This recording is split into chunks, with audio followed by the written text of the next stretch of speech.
BHDLA 135 Hindi भाषा विविध प्रयोग। आज हम इस पेपर के बारे में पढ़ेंगे। देखिए, इस पेपर में दो खंड हैं। खंड एक जिसका नाम है भाषा तत्व और बोधन, इसके अंतर्गत 7 इकाई हैं। इन 7 इकाइयों में अगर हम पेपर की दृष्टि से देखें कि कौन कौन सी इकाई इम्पोर्टेंट हैं, तो सबसे पहले तो देखिए दिसंबर 2020 में, दिसंबर 20 में आपका हिंदी की लिपि और वर्तनी का परिचय, यहाँ से एक क्वेश्चन आया था 20 मार्क्स का। आपको मैं क्वेश्चन पेपर के बारे में बता दूं। क्वेश्चन पेपर जो होगा आपका 100 मार्क्स का, और उसमें 2 खंड होंगे। खंड एक जो होगा उसमें से आपको 3 क्वेश्चन करने होंगे, 5 दिए होंगे और आपको चॉइस होगी कि उसमें से आपको 3 करने हैं। एक क्वेश्चन आपका होगा 20 मार्क्स का। तो इस तरह से तीन क्वेश्चन होंगे आपके 60 मार्क्स के। बाकी बचा आपका 40 मार्क्स का जो पेपर है। तो 40 मार्क्स का जो पेपर है आपका वो आएगा खंड 2। खंड 2 अलग से पेपर में दिया होगा और उसमें लिखा होगा कि सभी प्रश्न अनिवार्य हैं। 3 प्रश्न आपको दिए होंगे और लिखा होगा कि तीनों के तीनों अनिवार्य हैं, और उसमें आपका जो है शॉर्ट नोट आ सकता है और 10-10 नंबर के क्वेश्चन आ सकते हैं। तो इस तरह से आपका 40 नंबर का ये हो जाएगा, तो 100 नंबर आपके हो गए। तो चले हम देखते हैं। मैं आपको जैसे जैसे यूनिट कराती जाऊंगी बताती जाऊंगी कि जो पिछले प्रीवियस ईयर के क्वेश्चन पेपर हैं उनमें कहाँ कहाँ से क्वेश्चन आए थे। तो इकाई 1 की बात कर रहे हैं। इसमें से 20 नंबर का क्वेश्चन आया हुआ है दिसंबर 20 में, और प्रयोजन मूलक स्वरूप हिंदी का, इसमें से भी 20 मार्क्स का क्वेश्चन आया है। और इसमें से बेटा जो आगे की जो 3 यूनिट हैं, 4 यूनिट हैं, इनमें से आपका 10 नंबर का कवर हो सकता है। तो 40 नंबर का पेपर आपका इन 3 यूनिट में से, ये भी काफ़ी इंपॉर्टेंट यूनिट हैं, ये आपस में रिलेटेड हैं, पहली और दूसरी यूनिट। तो ये 3 अगर आप यूनिट कर लेते हैं तो आपका 60 मार्क्स कहीं नहीं गया। चलो आगे चलते हैं। तो ये पेपर की बात थी। तो अब हम अपना सिलेबस स्टार्ट करते हैं। यूनिट 1 हिंदी की लिपि और वर्तनी का परिचय। देखिए, हिंदी की लिपि, लिपि से क्या मतलब है? कोई भी जो भाषा होती है उसकी अपनी अलग लिपि होती है। जैसे आपकी अंग्रेजी है, अंग्रेजी की कौन सी लिपि है? रोमन लिपि है। ठीक है, तो एक तरह से जो लिपि है, लिपि में क्या होते हैं? चिन्ह होते हैं, संकेत होते हैं, जिनके माध्यम से जो हम उच्चारित करते हैं, जो हम बोलते हैं, उनको लिखा जाता है। ठीक है, यानी उच्चरित ध्वनियों को लिखने के लिए जो चिन्ह बनाए गए हैं उनको लिपि कहा जाता है। ठीक है, तो हर एक भाषा की अपनी लिखी होती है। जैसे पंजाबी की गुरुमुखी लिपि है, अंग्रेजी की रोमन लिपि है, और हिंदी की जो लिपि है वह है देवनागरी लिपि। ये दिया हुआ है इसमें। ठीक है, तो देवनागरी लिपि के ऊपर दिसंबर 2020 में जो पेपर हुआ था उसमें देवनागरी लिपि के ऊपर क्वेश्चन आया है, और आया है मानकीकरण का। देखिए, यहाँ ऐसे क्वेश्चन उन्होंने फॉर्मेशन किया है, देवनागरी लिपि किसे कहते हैं और उनके मानकीकरण के क्या प्रयास किए गए हैं। तो इस तरह से ही क्वेश्चन फॉर्मेशन होगा। जो आपकी हेडिंग दी हुई हैं वहाँ से 2 हेडिंग या 3 हेडिंग मिला के एक क्वेश्चन बना के आपको दे देंगे। इसको हम इस तरह से कर लेते हैं स्क्रीन, ताकि दिखाई दे हमें। ठीक है, तो हिंदी की लिपि और वर्तनी का परिचय। भाषा और लिपि। देखिए, भाषा जो है क्या है? भाषा में क्या होता है? भाषा में कुछ चिन्ह होते हैं, और भाषा को जो है बोल सकते हैं, यानी कि भाषा में ध्वनि होती है। और भाषा को जब, इन ध्वनियों को जब लिखा जाता है, जिन चिन्हों के द्वारा लिखा जाता है, उसको हम लिपि कहते हैं। ठीक है, लिपि से क्या फ़ायदे हैं हम देखेंगे। लेखन की विधि के बारे में पढ़ेंगे। नेक्स्ट है हमारी देवनागरी लिपि। जैसा कि मैंने आपको बताया, हिंदी की लिपि को देवनागरी लिपि कहते हैं, या हिंदी देवनागरी लिपि में लिखी जाती है। वर्णों का मानक रूप। देखिए, वर्ण क्या होते हैं? सभी लिपियों में अपने अपने वर्ण होते हैं। जिस तरह से रोमन लिपि में ए से जेड तक वर्ण होते हैं, उसी तरह से हिंदी में भी स्वर और व्यंजन होते हैं। ए, आ, ई, इस तरह से हमारे ये स्वर हैं, और क, ख, ग, घ ये व्यंजन हैं। तो ये दोनों मिलके क्या कहलाएंगे? वर्ण। इनको क्या बोलते हैं? वर्ण। तो हम संक्षिप्त रूप में कहें कि हिंदी भाषा में वर्णों को दो भागों में बांटा जाता है, स्वर में और व्यंजन में। आपको पता है स्वर कौन से होते हैं? ए आ ई होते हैं, 13 होते हैं ये, और व्यंजन होते हैं क ख ग घ, ये सारे। अब है मानक रूप, इनका मानक रूप। मानक से आप क्या समझते हैं? मानकीकरण। देखिए पेपर में आया है मानकीकरण। मानक से मानकीकरण बना है। मानक होता है स्टैंडर्ड। स्टैंडर्ड मीन्स जैसे कि कहें कि ये स्टैंडर्ड मेजरमेंट है, तो स्टैंडर्ड का मतलब होता है कि एकदम शुद्ध। तो यहाँ पर मानक का अर्थ होगा कि जो वर्ण है, जो स्वर है, जो व्यंजन है, उनका कौन सा शुद्ध रूप या कौन सा उनका मानक रूप या कौन सा उनका जिसको सब मानते हैं, सभी के द्वारा मान्य। आप एक ये है सभी के द्वारा मान्य जो रूप होता है उसको मानक रूप बोलते हैं। तो हिंदी भाषा की जो लिपि है देवनागरी लिपि, उनमें जो वर्ण हैं, स्वर, व्यंजन, उनका जो है मानकीकरण किया गया है। तो हम देखेंगे आगे इनके बारे में पढ़ेंगे। नेक्स्ट है लेखन की कठिनाइयाँ। किसके लेखन की कठिनाइयाँ? वर्णों के लेखन की कठिनाइयाँ, यानी वर्ण लेखन में क्या क्या कठिनाइयाँ आती हैं। देखो बेटा, आपने देखा होगा कि ध जो है, ध का कहीं कहीं तो आप ये रूप देखेंगे लिखने में और कहीं कहीं ये रूप देखेंगे। जब हम पढ़ते थे, या आप अपने पेरेंट्स से पूछिए कि जब वो पढ़ते थे तो ध का ये रूप प्रचलित था। लेकिन क्या हुआ, धीरे धीरे जो है जैसे विकास हुआ, मुद्रण यंत्र आए, प्रिंट मीडिया आया हमारे सामने, तो उसमें जो है कंप्यूटर में, टाइपराइटर में इस रूप को जो है लिखने में परेशानी हुई। तो जो कमेटीज़ थी, जो समितियां बनी थी हिंदी भाषा को विकसित करने के लिए, उन्होंने धा का ये रूप प्रचलित कर दिया। तो यहाँ पर देखिए, मैं आपको हेडिंग समझाना चाहती हूँ, कठिनाइयाँ। यहाँ पर हम कहेंगे कि कुछ वर्ण ऐसे थे जिनके दो रूप प्रचलित थे, जिनके दो दो रूप प्रचलित थे। तो क्या होता था, इससे कन्फ्यूजन होता था, ठीक है, और जिससे कि जो है कठिनाई होती थी समझने में, एक रूपता नहीं होती थी, ठीक है, नहीं होती थी। तो हिंदी की जो समितियां थी, हिंदी के जो आयोग थे, उन्होंने इस कठिनाइयों को दूर करते हुए जो है उसका मानकीकरण किया, ठीक है। नेक्स्ट है वर्तनी। देखिए वर्तनी किसको बोलते हैं? किसी भी शब्द को या किसी भी वर्ण को कैसे लिखा जाता है, उसको लिखने की जो विधि होती है, लिखने की विधि या लिखने का जो रूप होता है, उसको वर्तनी बोलते हैं। वर्तनी का मतलब होता है बनावट। किसकी बनावट? वर्णों की बनावट, ठीक है। आगे चलते हैं, ये मैं आपको हेडिंग समझा रही हूँ। आगे चलते हैं जल्दी से। वर्तनी के कुछ नियम हैं फिर आगे, कि वर्तनी के क्या नियम हैं। जैसे मान लो अभी हमने बात की थी ध की, कि ध को हमेशा ऐसे ये गुग्गी लगा के बनाया जाएगा, ठीक है। झ का जो रूप था वो आपका जो है पहले ऐसे प्रचलित था झ का रूप, लेकिन नए जो मानकीकरण हुआ तो झ का ये रूप प्रचलित मान्य हो गया, यानी माना गया, मानकीकरण किया गया। तो ये वर्तनी संबंधी कुछ नियम हैं जिनका हम अध्ययन करेंगे। हिंदी लिपि और वर्तनी का मानकीकरण। देखिए बेटा, यहाँ से सीधा सीधा क्वेश्चन आया हुआ है। तो हिंदी लिपि और वर्तनी का मानकीकरण जो हमने ऊपर पढ़ा है उसी का यहाँ पे पूरा दे रखा है कि हिंदी लिपि में मानकीकरण के क्या क्या प्रयास किए गए और हिंदी वर्णों का मानक रूप क्या है। इस तरह से क्वेश्चन आ सकता है। आगे चलते हैं जल्दी से अपनी यूनिट में। देखो ये आप जो है आप अपना इंट्रोडक्शन देखो बेटा, कोई भी क्वेश्चन किसी भी यूनिट में या किसी भी सब्जेक्ट के पेपर में कोई भी क्वेश्चन आता है, लिखने की विधि क्या है उसकी, सबसे पहले भूमिका लिखोगे। भूमिका मतलब इंट्रोडक्शन।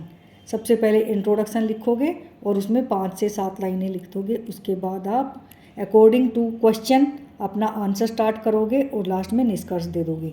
तो ये मैंने कुछ आपका भूमिका तैयार की हुई है, आप यहाँ से कर सकते हैं।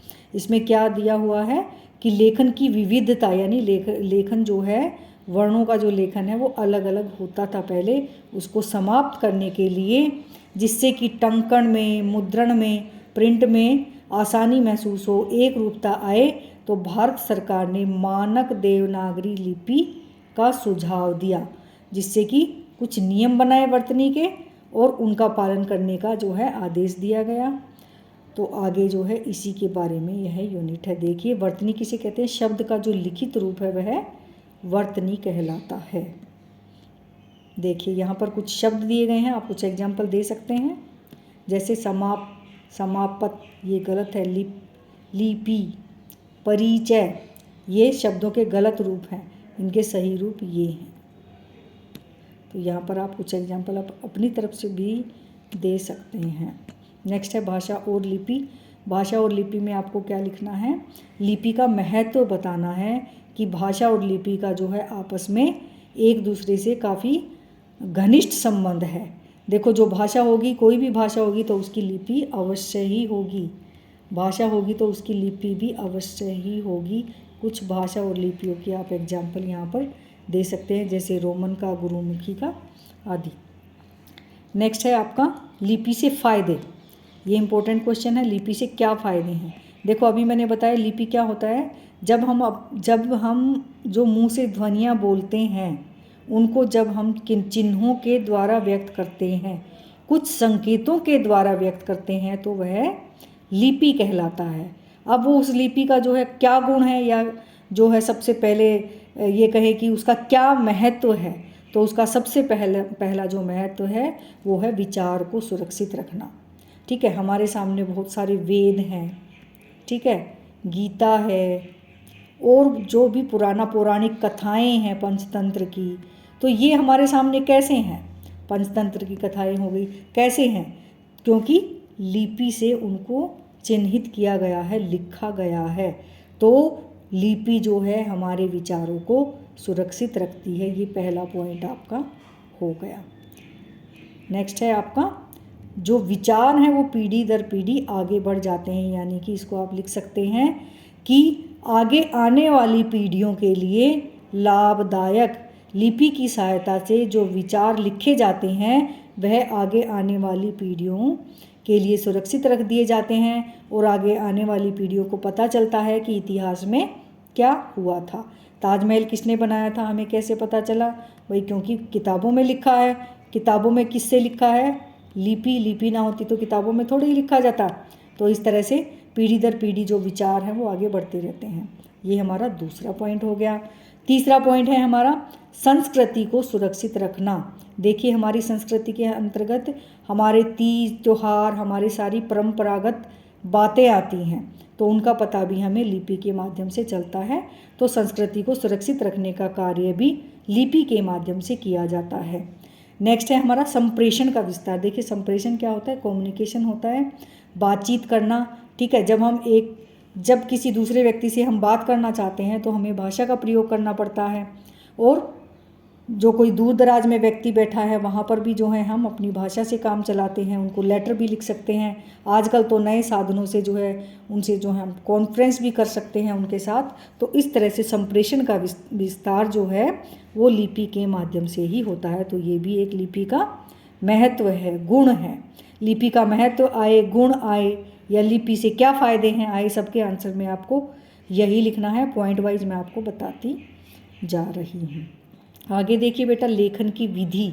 लेखन क्या है? जिस क्रम में ध्वनियों का उच्चारण करते हैं उसी क्रम में हम उनको आकार देते हैं। चिन्हों के द्वारा चिन्ह निश्चित किए गए हैं, तो उसको लेखन की विधि बोला जाता है। हिंदी भाषा की जो वर्णमाला है उसकी जो लिपि है वह देवनागरी लिपि है।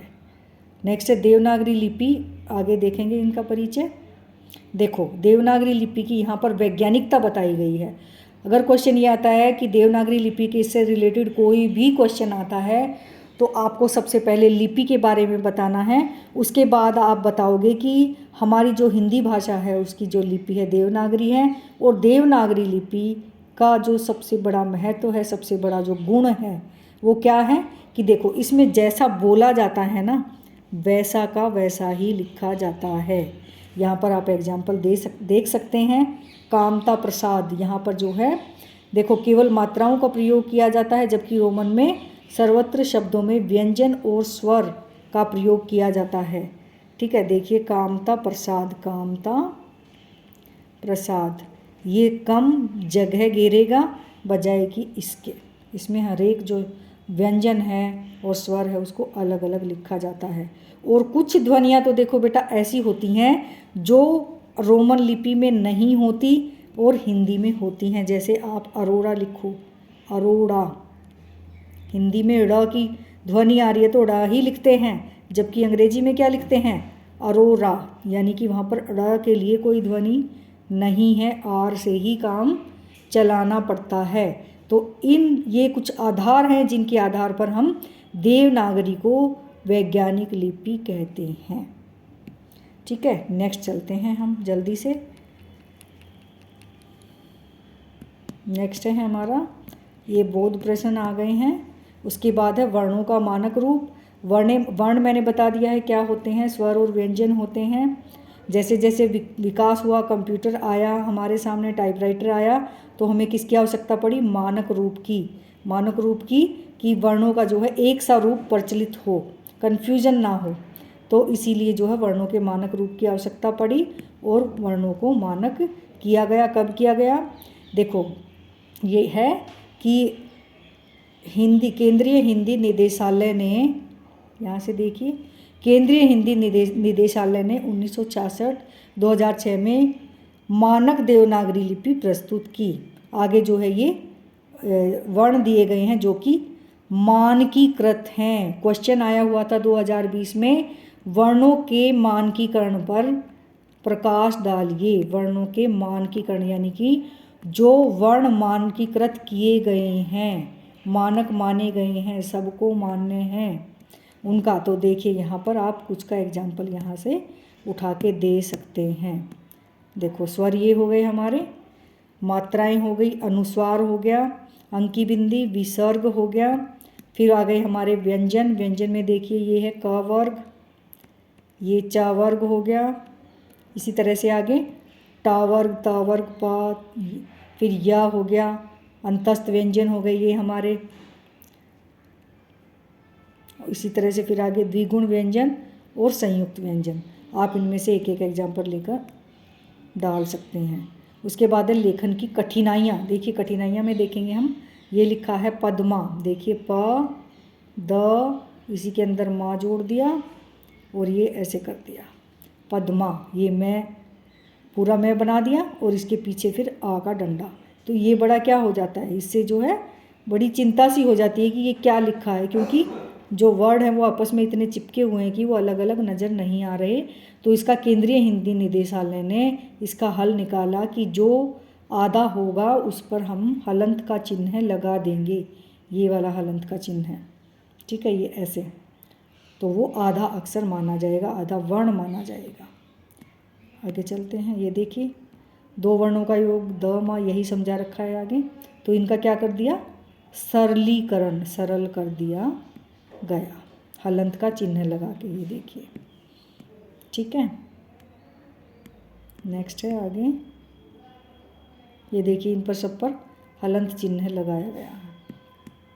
आगे वर्तनी है, ठीक है। वर्तनी मैंने बताया था कि जो लिखावट है उसी को वर्तनी बोला जाता है। तो लिखावट में एक रूपता लाने की आवश्यकता महसूस की गई। और यहाँ पर कुछ पंचम वर्ण, देखिए पंचम वर्ण क्या होते हैं, हिंदी निदेशालय ने सलाह दी कि पंचम वर्ण को उस वर्ग के पहले 4 वर्णों से पहले अनुस्वार से दिखाया जाएगा, यानी अंग का जो बिंदु होता है उससे दिखाया जाएगा। पंचम वर्ण क्या होता है, देखिए बेटा, क ख ग घ ड़, पाँचवा अक्षर है ये क पहला है, बीच में और आते हैं ख ग घ, क ख ग घ, ये देखिए ये दूसरा हो गया, ये तीसरा हो गया, ये चौथा हो गया और ये हो गया 5वां। इसी को पंचम वर्ण बोला गया है। प्रत्येक वर्ग में क ख ग घ ड़ च छ, देखिए च वर्ग में भी जो 5वां जो है यहाँ पर य है, फिर अगले में ना है, फिर म है, तो ये 5वां पंचम वर्ण है। आगे देखते हैं हम, यहाँ पर कुछ नियम बताए गए हैं। नेक्स्ट है, नासिक के व्यंजनों के बाद उस वर्ग के पहले 4 वर्णों के अलावा और कोई वर्ण आएगा तो नासिक के व्यंजन का आधा रूप लिखा जाएगा। अनुस्वार नहीं लिखा जाएगा। आगे है बेटा, देखिए वर्तनी के यहाँ पर कुछ नियम हैं, हिज्जे भी बोलते हैं इनको। यहाँ पर कुछ नियम दिए हुए हैं, ये आप देख सकते हैं जो मैंने अंडरलाइन किए हुए हैं। देखिए वर्तनी के दोषों को दूर करने के उपाय यहाँ पर दिए गए हैं और कुछ एग्जाम्पल भी दिए हुए हैं।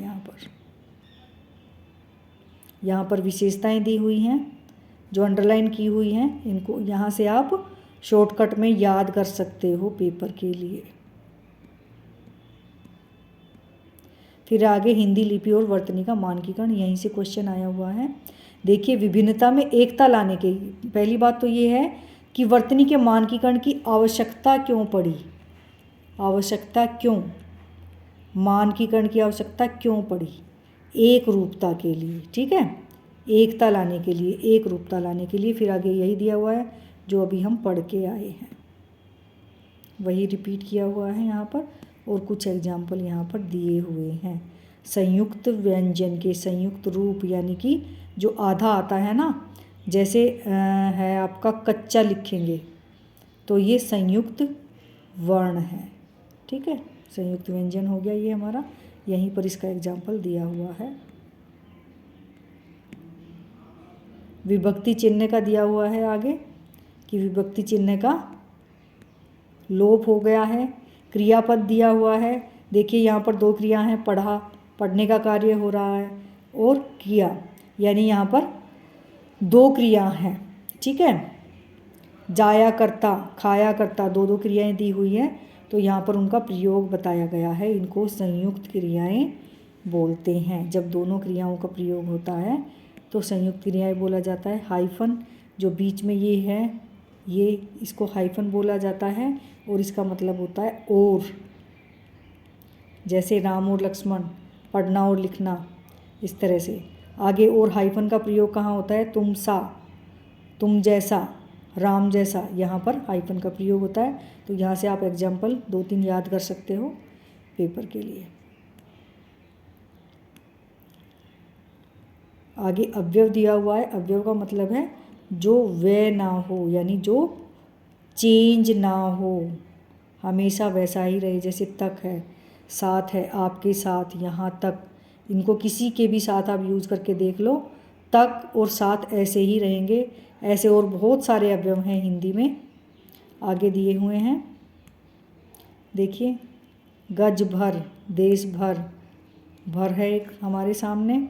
इसी तरह से आगे और भी हैं, जैसे संबोधन हो गया जी, श्री हो गया, तो ये सारे अवयव हैं हमारे सामने। आगे है श्रुति मूलक य व, जैसे य की आवाज़ आएगी, कई बार ए और य की आवाज़ मिल जाती है, तो वहाँ पर कौन सा प्रयोग किया, जैसे मैंने काम किया, या आएगा या आ आएगा, किए, किए में ए की साउंड भी आती है और य की भी आती है, तो यहाँ पर मानक रूप दिया हुआ है कि ये की आएगी, इनको सकारात्मक बोला गया है।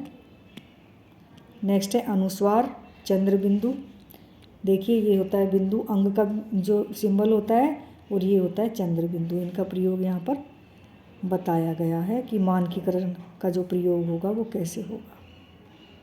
विदेशी ध्वनियाँ, देखिए यहाँ पर देखें तो अरबी, फारसी, अंग्रेजी, ये सारी विदेशी ध्वनियाँ हैं।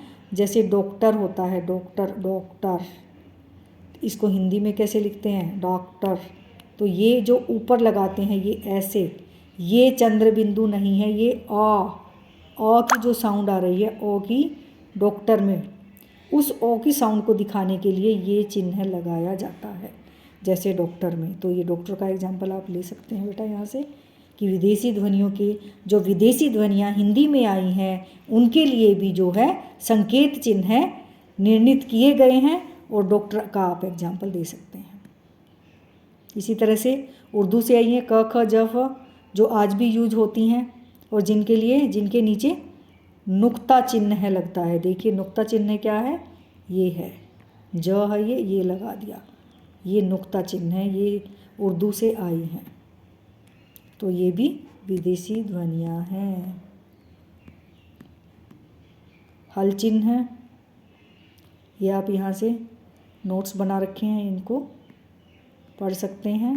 नेक्स्ट वन परिवर्तन, फिर है विसर्ग। देखिए विसर्ग क्या है, ये जो दो चिन्ह होते हैं संस्कृत से आए हैं, ये हिंदी में इनको विसर्ग बोला गया है। इसी तरह से आगे ये मानकीकरण के दिए हुए हैं। सिरोरेखा, देखिए सिरोरेखा क्या होता है, सिरोरेखा होता है जो हम वर्ड के ऊपर ये लाइन खींचते हैं, सिरोरेखा का प्रयोग होगा। पहले क्या था कि कुछ लोग सिरोरेखा का प्रयोग नहीं करते थे, तो हिंदी निदेशालय ने कहा कि भाई सिरोरेखा का प्रयोग ही मानकीकृत होगा, मान्य होगा। इसी तरह से जो फुल स्टॉप है वो नहीं हिंदी में यूज़ किया जाएगा, उसकी जगह जो है पूर्ण विराम प्रयोग किया जाएगा। बाकी जो चिन्ह हैं अंग्रेजी के, जैसे कोमा है, क्वेश्चन मार्क हैं, ये जो है मानकीकृत माने जाएंगे। इसी तरह से आगे ये आपकी यूनिट हो गई ख़त्म। और ये देखो, ये जो अंडरलाइन कर रखा है नीचे, इसको आप अपने कंक्लूजन में यूज़ कर सकते हैं।